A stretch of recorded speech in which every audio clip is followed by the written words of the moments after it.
உங்ககிட்ட ஒரு விஷயம் பேசலான்னு வந்தேன். என்ன கண்மணி சொல்லு. அது அது வந்துமா, நான் சொல்றேன்னு தப்பா நினைக்காதீங்க. என்னாலயும் சொல்லாம இருக்க முடியல. எனக்கு இத உங்ககிட்ட சொல்றதுதான் சரின்னு படுது.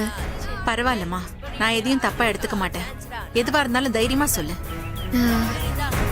அது வந்துமா, ராசாத்தி. ராசாத்திக்கு என்னாச்சுமா? ராசாத்தி. சொல்லு கண்மணி, பயப்படாம சொல்லு. இல்ல ராசாத்தி. ஐயோ கண்மணி, அக்கா மேல பட்டுருச்சுடா. என்னடா அருவு கட்ட பசங்களா? பூச்சி பூச்சி ரோட்ல எப்படி விளையாடணும்னு தெரியல. ஐயோ கண்மணி, ஹாஸ்பிடல் போலாமா? ஐயோ ரத்தம் வருதுமா. ஐயோ என்ன சொல்றேன்னு தெரியலையே, பேச முடியலையாமா? கண்மணி, ஏதோ ராசாத்தி ராசாத்தின்னு சொல்ல வந்தியே. அதான் சொல்ல முடியாதபடி வாயை உடைச்சிட்டானுங்களே. நானே வழியில துடிச்சிட்டு இருக்கேன். சொல்லுமா கண்மணி, சொல்லுமா. ஹாஸ்பிடல் போலாமா? நானும் கூட வரேன். நான் வேணா கூட வரேம்மா. கண்மணி நானே போய். சரி பார்த்து போமா.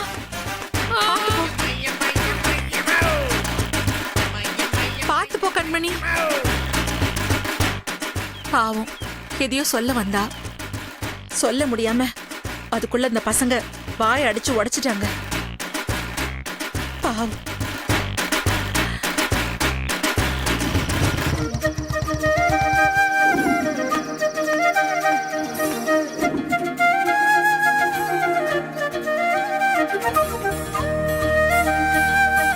பசிக்குது, சாப்பிட்டு போயிடலாம்.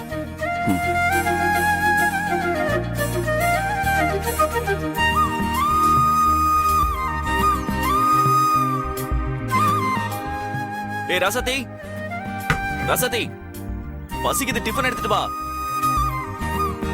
ஏய், பசிக்குதுன்னு சொல்லிக்கிட்டே இருக்கேன். இப்ப டிஃபன் எடுத்துட்டு வர போறியா இல்லையா? ராசாத்தி, ஏய் ராசாத்தி, சொல்லிட்டே இருக்கான்ல. என்ன இந்த இனிய ராசாத்தி எடுத்துட்டு வர சொல்றான்? உள்ளுக்குள்ள இன்னும் அவன் மேல பாசம் இருக்கு போல இருக்கே. ராசாத்தி, பசிக்குது, டிஃபன் எடுத்து வைக்க போறியா இல்லையா? எவ்வளவு நேரமா கூப்பிட்டு இருக்க? ராசாத்தி, என்ன பண்ற? ராசாத்தி, எங்க இருக்க நீ?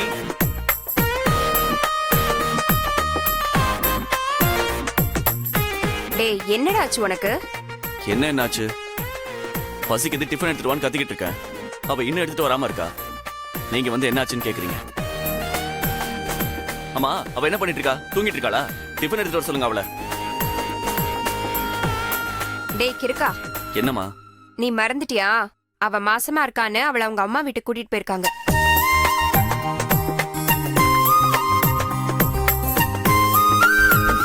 ஆமாடா, எல்லார் முன்னாடியும் அவளை பிடிக்காது, சாப்பாடு ஊட்ட மாட்டா, பண்ண மாட்டான்னு சொல்லு.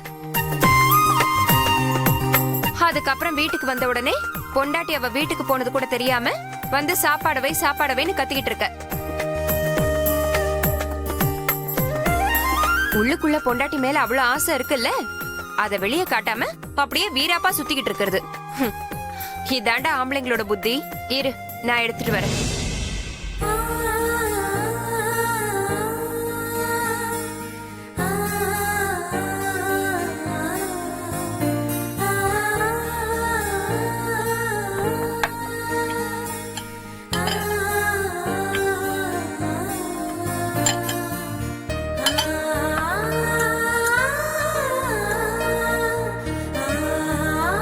டேய், என்னடா யோசிக்கிற? இல்லம்மா, எனக்கு வேணாம். டேய், ஏண்டா? பசிக்குதுன்னு சொன்னேன்ல. சொன்னேன், ஆனா இப்ப இல்ல. டேய், கொஞ்சமாவது சாப்பிடுறா. இல்லம்மா, எனக்கு வேணாம். என்ன வற்புறுத்தாதீங்க, எனக்கு விருப்பம் இல்ல.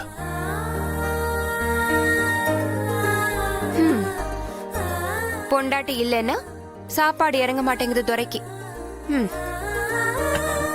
கண்மணி சொன்ன மாதிரி எதுவும் இல்லாம ராசாத்தி மேல என் புள்ள பாசமா தான் இருக்கான். அது வரைக்கும் சந்தோஷம்தான்.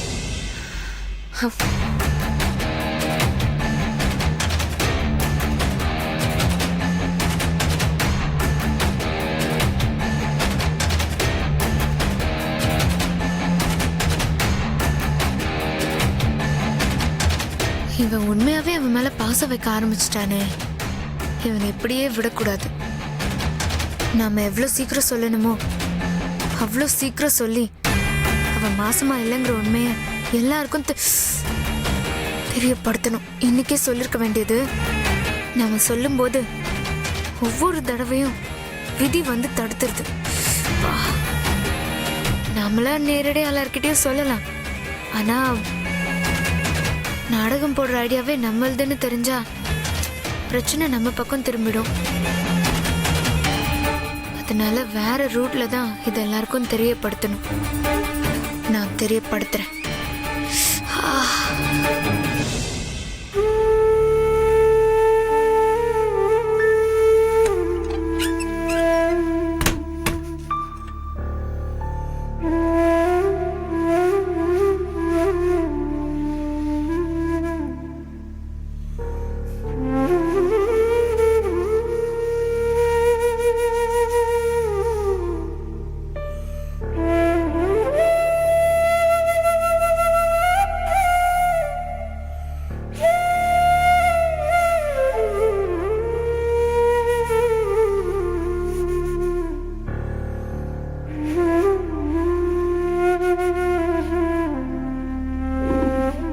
சர்ப்ரைஸா ஒரு gift கொடுக்கணும்னு நானே என் கையால ஒன்று செஞ்சு வச்சிருக்கேன். பாருங்க மாமா.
ஆனா உன்னை அளவுக்கு அதிகமாக வெறுக்கிறேன்.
மாமா தூங்கிருப்பாரா? ஆமா, அவர் என்ன பண்ணுவாரு, என் மேல உள்ள கோவத்துல ஃப்ரெண்ட்ஸ் கூட சேர்ந்துக்கிட்டு தண்ணி அடிப்பாரு, இல்லைன்னா கபடி ஆடுவாரு. இல்ல தண்ணி தான் அடிச்சிருப்பாரு. தண்ணி அடிச்சா நம்மள நினைச்சிருப்பாருல? இல்ல, கண்டிப்பா நினைச்சிருக்க மாட்டாரு. ஷோ, மாமா தண்ணி அடிச்சிருந்தா யார் கூடயும் பேச மாட்டாரு, சாப்பிட மாட்டாரு. யார்கிட்டயும் கேட்க கூச்சப்பட்டுக்கிட்டு வெறும் வயித்தோட போய் படுத்துருவாரே பாவம். மாமா சாப்பிட்டாரா இல்லையான்னு தெரியலையே. ம்? எதுக்கும் மங்க அத்தைக்கு ஃபோன் பண்ணி கேட்போம்.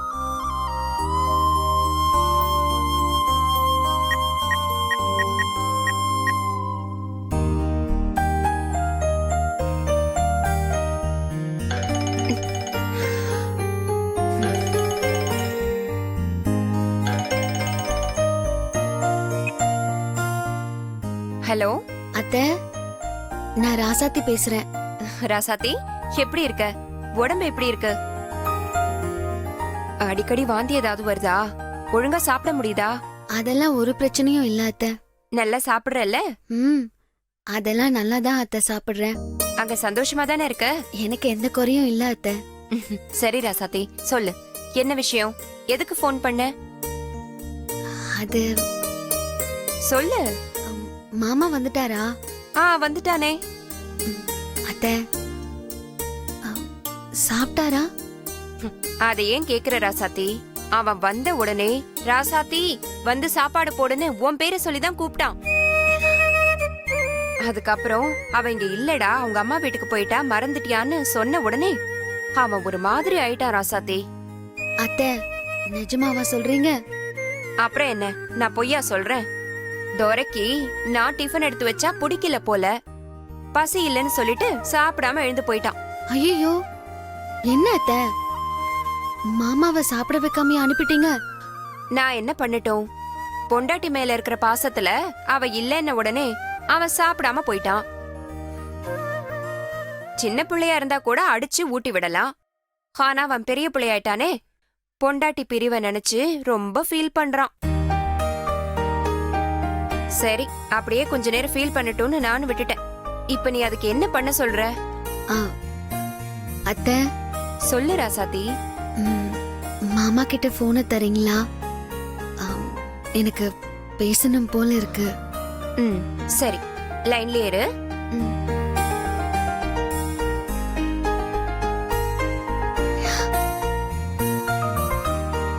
இனியா, இனியா, கதவை திறடா. இந்த வந்துட்டமா.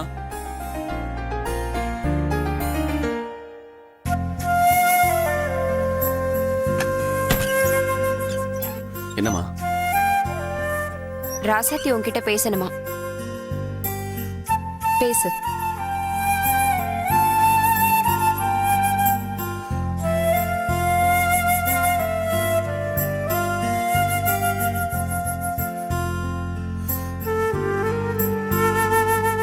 சொல்லு ராசாத்தி.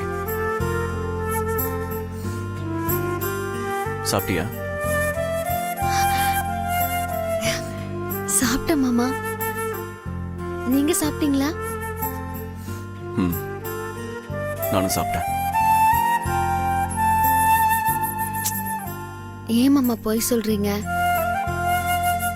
அத்தை சொன்னாங்க நீங்க சாப்பிடலன்னு.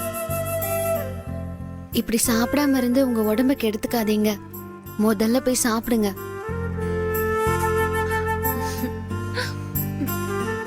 இது பாருங்க மாமா, 1000 பிரச்சனை இருந்தாலும் வயித்த காய போடக்கூடாது. சரி, சாப்பிடுங்க. சரி சரி, நான் வச்சிரவா? சரிங்க மாமா, நான் கட் பண்றேன்.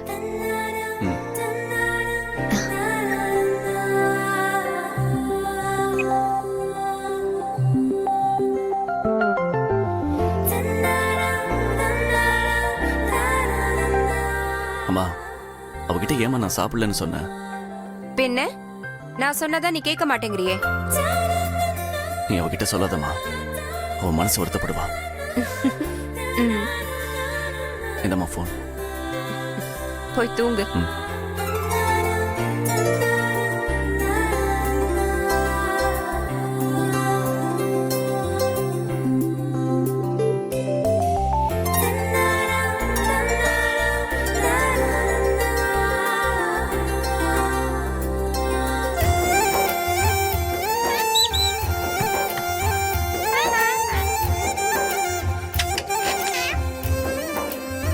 என் மாமா என் கூட பேசிட்டாரு. அதுக்குதான் இவ்வளவு சந்தோஷமா இருக்கியா? ஆமா. அப்படி என்ன நடந்துச்சு? சரி, யார்கிட்டயும் சொல்றதுக்கு பதிலா உன்கிட்ட சொல்றது நல்லதுதான். என் மாமா இருக்காருல்ல, அவருக்கு என் மேல கோவம்லாம் இல்ல. அவரு உண்மையா என்ன விரும்புறாரு, என் மேல அன்பா இருக்காரு. அத நான் தெரிஞ்சுக்கிட்டேனே. அப்படியா? Super super. ஆமா, இன்னைக்கு அத்தைக்கு ஃபோன் பண்ணப்போ மாமா என்கிட்ட பேசினாரு. அப்போ நீ சாப்பிட்டியான்னு கேட்டாரு. சாப்பிட்டியான்னு கேட்டதுக்கே சாஞ்சிட்டியே. இலகன மனசு ராசாத்தி உனக்கு. அது மட்டும் இல்ல, அவர் வெளியே போயிட்டு வீட்டுக்கு வந்த உடனே ராசாத்தி வந்து சாப்பாடு வேண்டு சொன்னாராம்.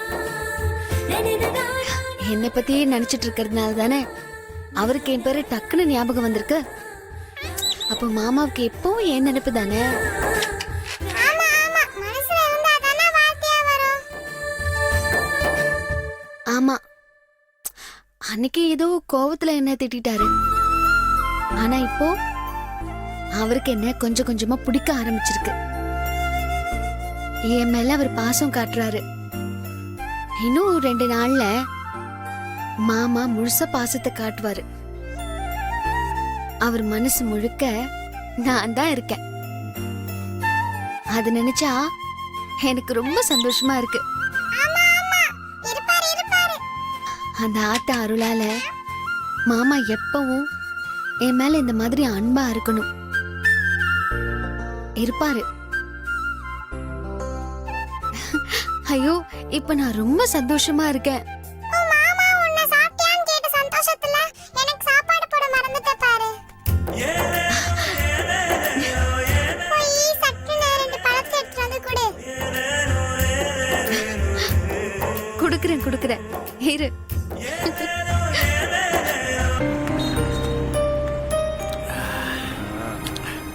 இதுக்கு தானே அந்த கடைக்கு வரணும்ன்றது. டீ எவ்வளவு அருமையா இருக்கு பாத்தியா? டீ அருமையா தான் இருக்கு. காசு நீ தானே கொடுப்ப? என்ன? கேட்டேன். ஆ. யோ மாமா, அங்க பாரியா, ம், ஃப்ரெஷ்ஷா ஜூஸ் குடிக்கிறானா சொல்றியா? காமெடியா? பிச்சு புடுவேன் பிச்சு. அவன் மூஞ்சிய பாரியா. ஆ? ஏய், ஏன்டா என்னைக்கும் இல்லாம இன்னைக்கு மூட் அவுட்டா இருக்க? ஆனா அவனா முறைச்சிடுறா. என்னாச்சுன்னு கேக்குறேன்ல. டேய், நீ ஏன்டா அவரை முறைக்கிற? என்ன ஆச்சுன்னு சொல்லு. எதுவும் இல்லடா, ஒரு மாதிரி இருக்கு. ஏன் ஜூஸ் நல்லா இல்லையா? வாந்தி வர மாதிரி இருக்கா? அதெல்லாம் இல்லடா. அதான் என்னாச்சுன்னு கேக்குறாங்களா? என்னாச்சு? ராசாத்தி இங்க இருக்கும்போது அவ அம்மா வீட்டுக்கு எப்பதான் போவான்னு இருந்துச்சுடா. ஆனா அவ போன பிறகு ஏதோ ஒண்ணு இல்லாம இருக்குடா. ஏதோ என்னை விட்டு பிரிஞ்சு போன மாதிரி ஒரு ஃபீல்டா. நேத்து கூட அவ வீட்டுல இருக்கிற ஞாபகத்துல வீட்டுக்கு போன உடனே ராசாத்தி டிஃபன் எடுத்து வைன்னு சொல்லிட்டேன். எனக்கு என்னையே புரிஞ்சுக்க முடியலடா. அவளை பிடிச்சிருக்கா பிடிக்கலையான்னு எனக்கே குழப்பமா இருக்குடா. இதைத்தானடா நாங்க முதல்ல இருந்தே சொல்லிக்கிட்டு இருக்கோம். ஆ. உனக்கு ராசாத்திய ரொம்ப பிடிக்கும்டா. ஆனா பிடிக்காத மாதிரி உன் மனசுக்குள்ள நீயே முடிவு பண்ணி வச்சிட்ட. டேய், முதல்ல நீ ராசாத்திய உனக்கு பிடிக்குமா பிடிக்காதாங்கிற குழப்பத்துல இருந்து நீ முதல்ல வெளியே வாடா. அப்பதான் நீ ஒரு தெளிவான முடிவு எடுக்க முடியும். ஆனா நீ இப்போதைக்கு அதுல இருந்து வெளியே வர மாட்டடா. அது மட்டும் கன்ஃபார்ம். டேய், இது நாங்க இல்லடா, வேற யார் சொன்னாலும் நடக்காது. நீயா ஒரு நல்ல முடிவுக்கு வரணும். அப்பதான்டா உன் வாழ்க்கை நல்லா இருக்கும். ம்.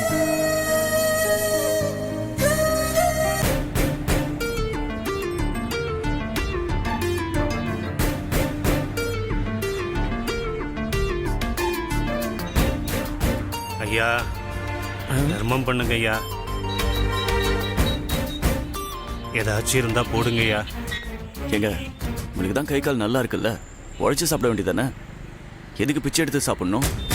இதை பாருங்க, தர்மம் பண்றதா இருந்தா பண்ணுங்க. அதை விட்டு அட்வைஸ்லாம் பண்ணாதீங்க. நல்லதுதான் சொல்றேன். யோ, என்ன ஓவரா பேசுற நீ? ஏதோ கை கால் ஊனம் கண்ணு தெரியலன்னா பரவாயில்ல, பிச்சை எடுக்கலாம். நீ பழைய துணியை போட்டுக்கின்னு அம்மா தாயே பிச்சைன்னா பிச்சை போட்டுருவாங்களா உனக்கு? யாரை ஏமாத்த பாக்குற நீ?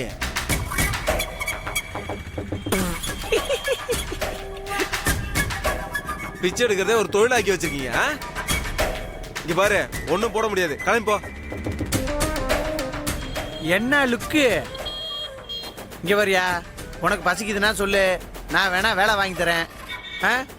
அங்க உனக்கு பணம் தருவாங்க. அதுக்கப்புறம் வேற என்னையா வேணும் உனக்கு? தம்பி, நீ என்ன எனக்கு வேலை வாங்கி தர்றது? நான் நினைச்சா உன்ன மாதிரி 1000 பேருக்கு வேலை வாங்கி தர முடியும். பாரா, நல்ல காமெடி. எனக்கு கல்யாணமாய் 11 வருஷம் ஆச்சு. நானும் ஏறாத கோவில் இல்லை, போகாத ஹாஸ்பிட்டல் இல்லை. என்ன பண்ணியும் குழந்தை பாக்கியமே அமையலை. இதை பாருங்க, கடவுள் இருக்கானே, அவங்கிட்ட இந்த பாக்கியத்தை கூடன்னு தினம் தினம் அழுது நொந்து சாவறவங்க நல்ல பேர். ஆனால் அவங்களுக்கெல்லாம் இந்த பாக்கியம் அமையறதில்லை. ஆனால் எதுவும் இல்லாமல் அதை விரும்பாமல் இருக்கான் பாரு, அவனுக்கு இந்த பாக்கியத்தை கொடுத்துட்றான்.